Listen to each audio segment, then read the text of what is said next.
kasih atas kehadiran Bapak Ibu dalam acara berbagi hidup.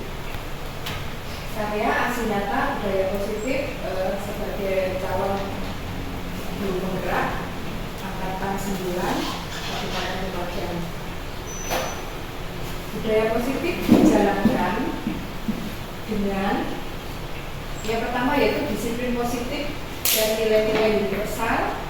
Yang kedua, teori motivasi, hukum dan penghargaan, restitusi, keyakinan kelas, kebutuhan dasar manusia dan dunia berkualitas, restitusi 5 posisi kontrol dan segitiga restitusi. Kita akan belajar ini, kita bedah satu persatu. Disiplin positif dan nilai-nilai universal sebenarnya sudah kita kembangkan tiap hari pada anak-anak. Kita praktekkan dalam kehidupan sehari-hari, yaitu mengajarkan anak bertanggung jawab dan menumbuhkan kesadaran dalam diri berdasarkan nilai-nilai kebajikan. Contohnya disiplin, hadir tepat waktu, menggunakan baju sesuai hari, dan sebagainya. Yang kedua, dapat mengontrol diri dan melakukan segala tindakan. Jadi anak tidak mudah emosi, dia akan berpikir dulu sebelum melakukan. Jadi disiplin positif yang harus kita kembangkan nanti akan menumbuhkan sikap-sikap yang baik pada diri anak. Yang ketiga, memahami dan menyadari berdasarkan motivasi internal. Motivasi dalam diri anak. Jadi anak tidak akan melakukan kebaikan karena dipaksa. Anak tidak melakukan kegiatan karena takut pada bapak ibu guru, orang tua, atau orang lain. Jadi dalam diri anak akan timbul motivasi disiplin positif dari dalam diri anak. Jadi bukan paksaan dan bukan mendapatkan penghargaan atau pujian dari bapak ibu guru, walaupun dalam kenyataannya kita sering memberikan reward pada anak kita. Oh bagus, sudah datang tidak terlambat lagi, bagus, sudah bisa melaksanakan kegiatan dengan baik dan sebagainya. Next. Dalam motivasi perilaku untuk menghindari ketidaknyamanan. Jadi ada anak yang melaksanakan disiplin positif agar anak ini menghindar ketidaknyamanan atau nyaman. Jadi dia melaksanakan kegiatan, dia masuk sekolah, dia melaksanakan peraturan itu bukan dalam dirinya. Ini karena dorongan dari eksternal. Dan ini harus kita hilangkan Bapak Ibu ya. Tapi ini perlahan kita keluarkan energi yang ada di dalam diri anak dengan menghargai diri. Yang ketiga itu menghargai diri sendiri. Ini hal internal di dalam diri yang harus kita kembangkan pada anak didik kita. Untuk mendapat imbalan penghargaan dari orang lain ini eksternal. Ya, kadang memang kita memberi reward kepada anak-anak yang rajin, anak yang disiplin.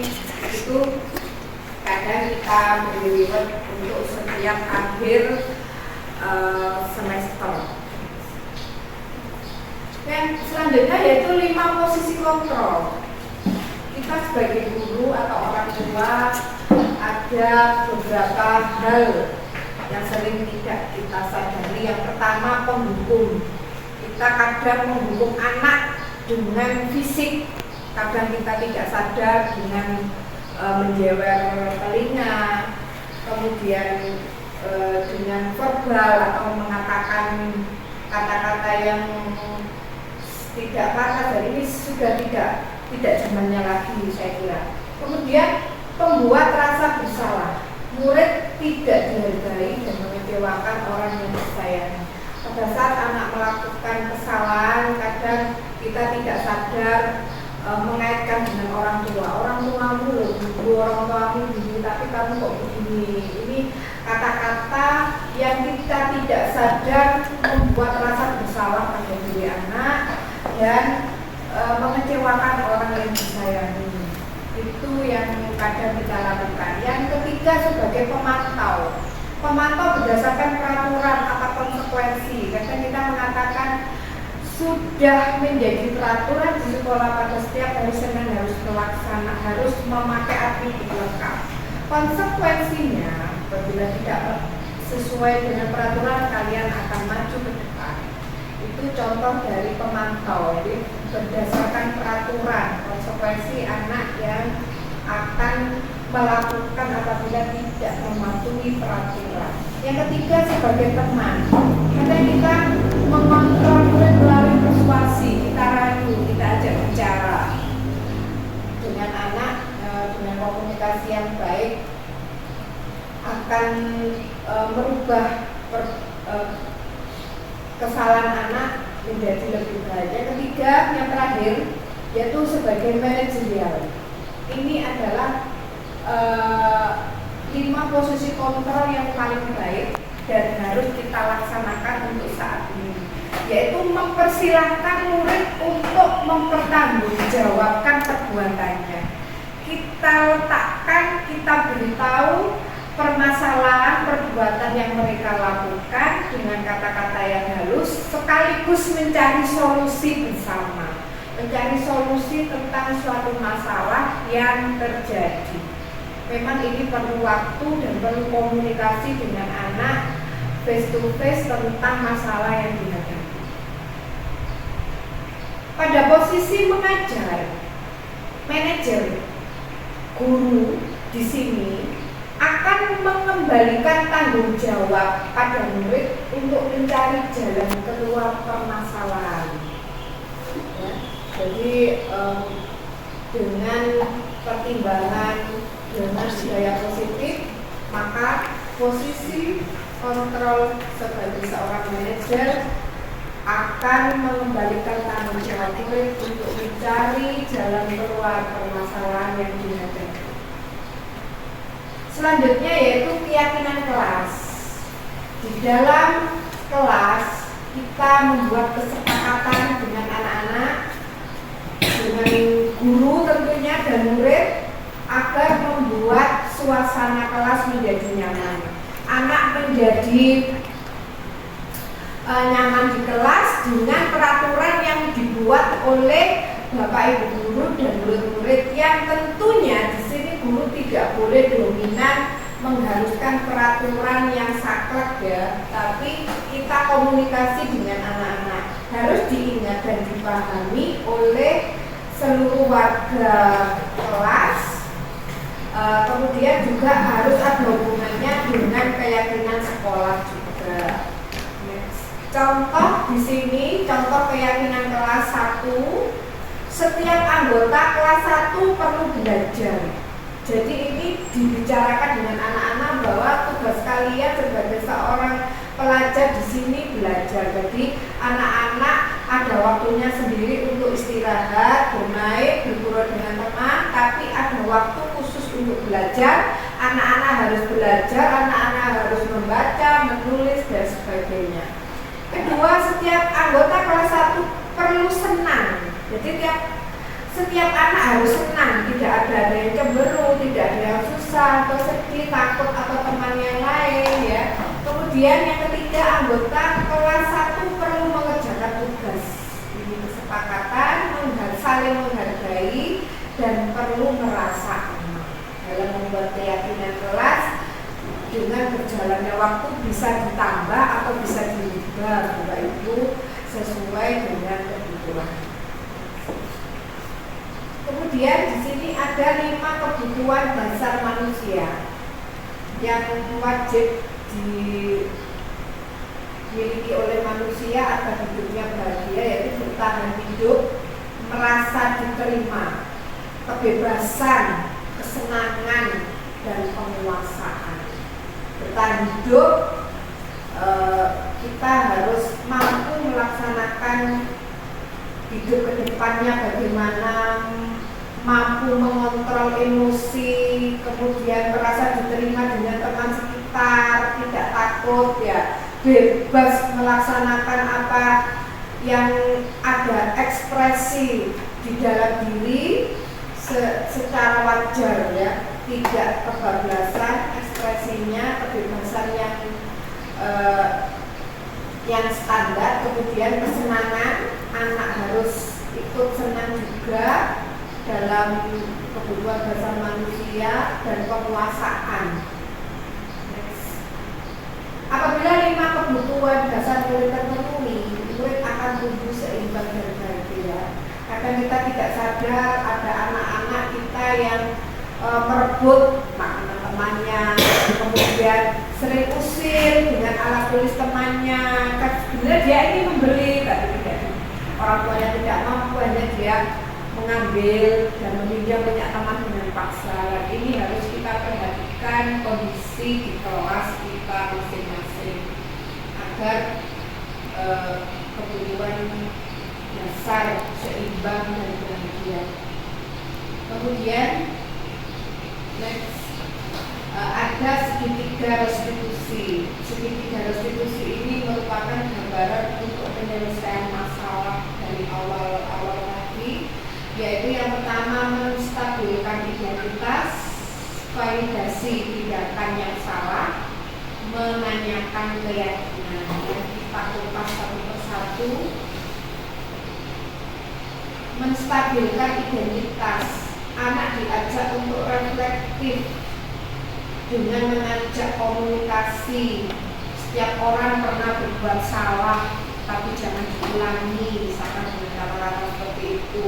Tidak ada manusia yang sempurna.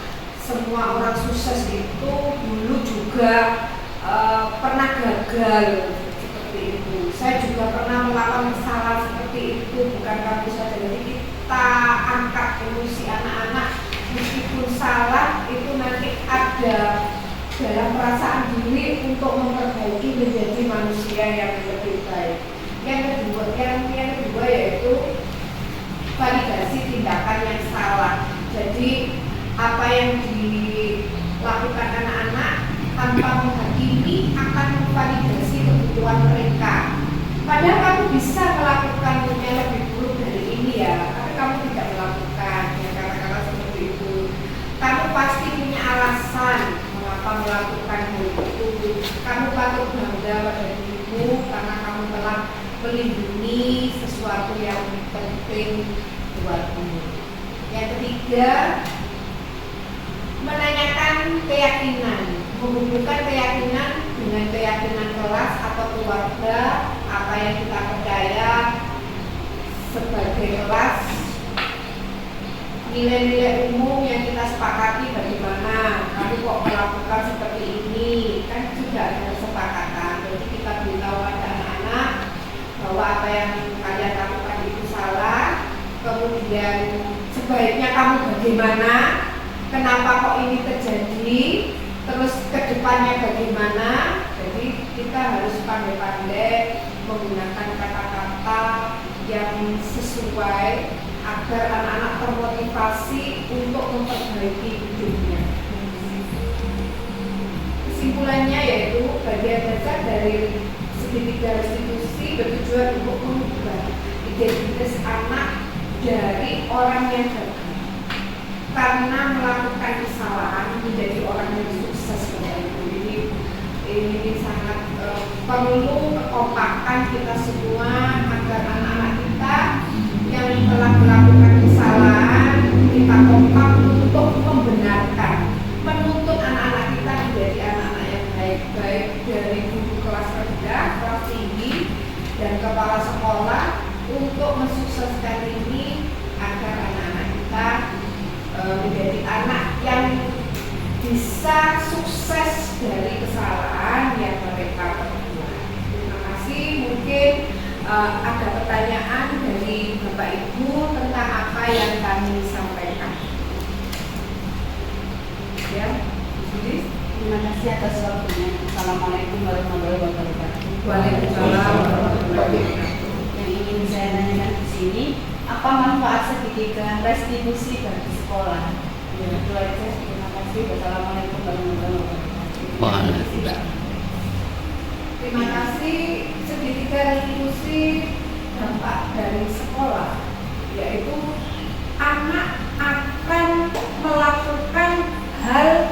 yang berada hal baik itu berasal dari dalam diri, kemudian tanpa anak-anak itu merasa melakukan hal baik tanpa karena ada imbalan atau pujian, akan memunculkan sifat-sifat jiwa-jiwa yang baik yang dimunculkan dari anak-anak kita.